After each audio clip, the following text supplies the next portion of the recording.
Today, I want to talk about body language because when you're dealing with narcissistic personalities, the words are rarely the whole story. And if you've ever walked away from an interaction feeling hurt, frustrated, even insulted, even though on the surface nothing outrageous was said, really, it may not have just been their words here, it was about how their body delivered it. Understanding body language isn't about diagnosing someone here. It's about observing patterns, just like they observe you, except for you, it's so that you can gain knowledge, not control. But it's about learning to trust what you see and what you feel when someone's nonverbal behavior doesn't match their words. Narcissistic personalities, they don't always yell, explode, or make obvious scenes. A lot of them are subtle, and their control often shows up physically long before it shows up verbally. So let's break this down in a way that helps you actually navigate real life. First, you want to notice posture and physical expansion because a lot of narcissistic individuals have what I call exaggerated positioning. They stand tall in a slightly theatrical way.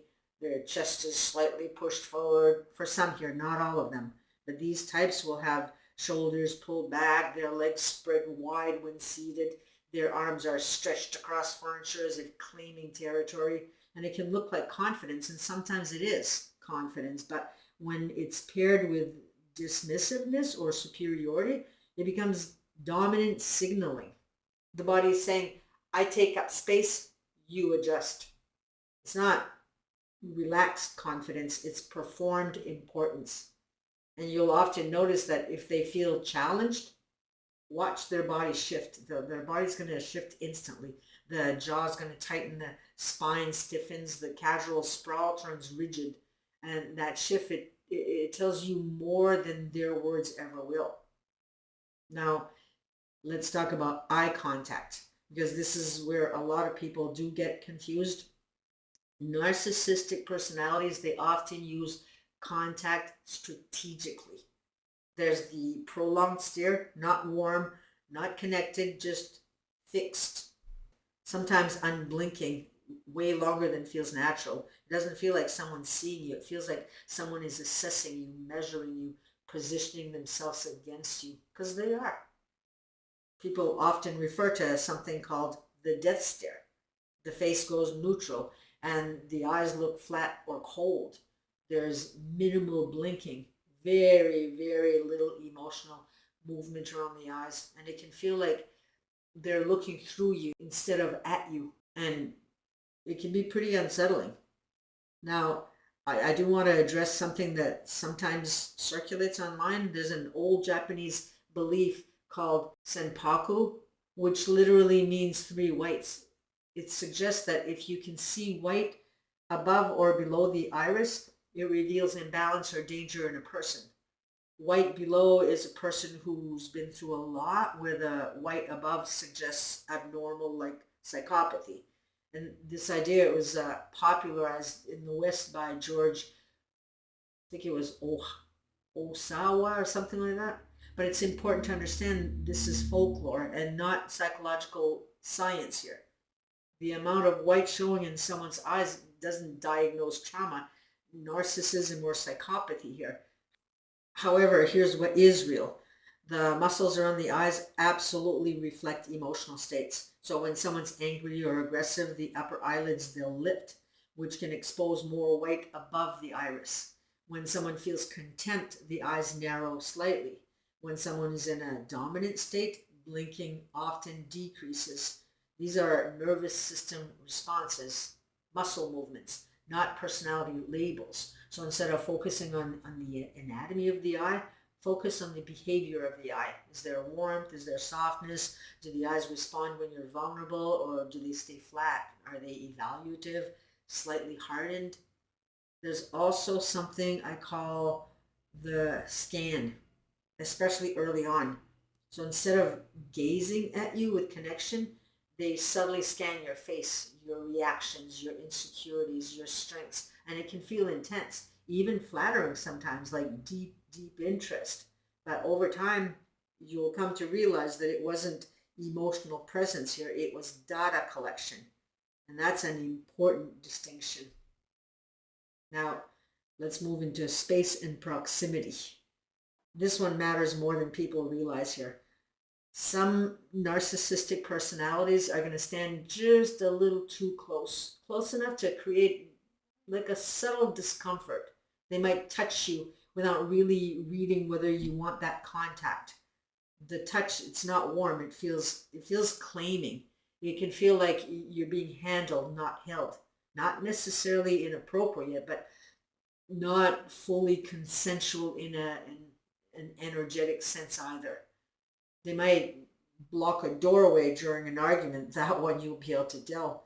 They'll step forward when you're speaking, forcing you to step back. These are physical power maneuvers. And then the opposite can also be true. Physical withdrawal becomes control, turning their body away mid-conversation, crossing arms and going stone-faced, leaning back when you're emotional, checking their phone when you're speaking. The message underneath is, I decide when there's connection. I decide when you get access. That's control through positioning. So start paying attention. Mirroring is another big one. Narcissistic personalities, they can be excellent at mirroring. They'll match your gestures, your speech rhythm, your posture. If you cross your legs, they cross theirs. If you lean in, they lean in. Mirroring in healthy interactions, it builds natural rapport, right? But here's the difference. Healthy mirroring, it'll feel organic. It unfolds naturally. With narcissistic personality traits, mirroring can feel slightly mechanical, too quick, too precise. Watch for too precise, almost like it was studied, because it was. Influence tactics, persuasion strategies, even hypnosis techniques all discuss mirroring as a way to build fast trust. So if the mirror feels strategic rather than warm, pay attention. Now let's talk about contempt, because contempt leaks. There's always a tell if you pay attention. A slight smirk when you're emotional, a tiny upward curl of the lip when they correct you, a slow blink paired with half a smile that says, you really think that? These micro expressions happen really quickly, but your body registers them unconsciously. Contempt is a marker of superiority. It says, I'm above you. And over time, repeated exposure to contempt, it starts to shrink you. You start second guessing yourself. You feel smaller, even if they never outright insulted you. And then there's inappropriate emotional display, smiling or laughing when something serious is being discussed, finding humor in your vulnerability. I remember someone bursting into exaggerated laughter after I shared something meaningful, and the feeling wasn't just embarrassment, it was a shrinking sensation. I felt so odd. I felt off. That's what these moments do. They destabilize you. Sulking and brooding is another physical cue. When admiration or attention isn't giving, the posture is going to change. The shoulders will droop, the arms will fold tightly, heavy sighs, pouting expressions. It's passive control. The body communicates disappointment so that you'll rush in to fix it. And when they feel criticized, watch the body carefully. Clenched fists, rigid spine, cold stare. This is often referred to as narcissistic rage. It doesn't always mean yelling. Sometimes it's silent hostility. The body hardens, the eyes narrow. It's intimidation without volume. Public versus private body language is one of the clearest patterns. In public, you might see open posture, animated gestures, engaging eye contact, charisma. But in private, that same body can go flat, dismissive, irritated, and cold. The shift can be dramatic because in public, image management matters. In private, control matters. And finally, there's the overconfidence in movement, the swagger, the entitled walk into a room, the assumption that attention will follow. It's subtle, but it's consistent. The body reflects an internal belief of superiority. Now, let me say something important here. Any single one of these behaviors means nothing on its own here. Anyone can cross their arms, anyone can stare, and anyone can sigh or laugh at the wrong moment. What we're talking about are consistent patterns paired with manipulation, blame shifting, lack of accountability, and emotional invalidation. Body language doesn't diagnose, but it informs. If someone's physical appearance repeatedly makes you feel tense, diminished, dismissed, or unsettled, that's information. Your body is responding to incongruence. When words and physical signals don't align, your nervous system, it carries the confusion. You don't have to label anyone. You don't have to argue. Just observe. Arrogance shows up in posture. Control shows up in proximity. Contempt shows up in micro expressions. Dominance shows up in the eyes. And once you start seeing it, you can't unsee it. You deserve interactions that feel reciprocal, safe, and respectful, not performative, not strategic, not subtly diminishing.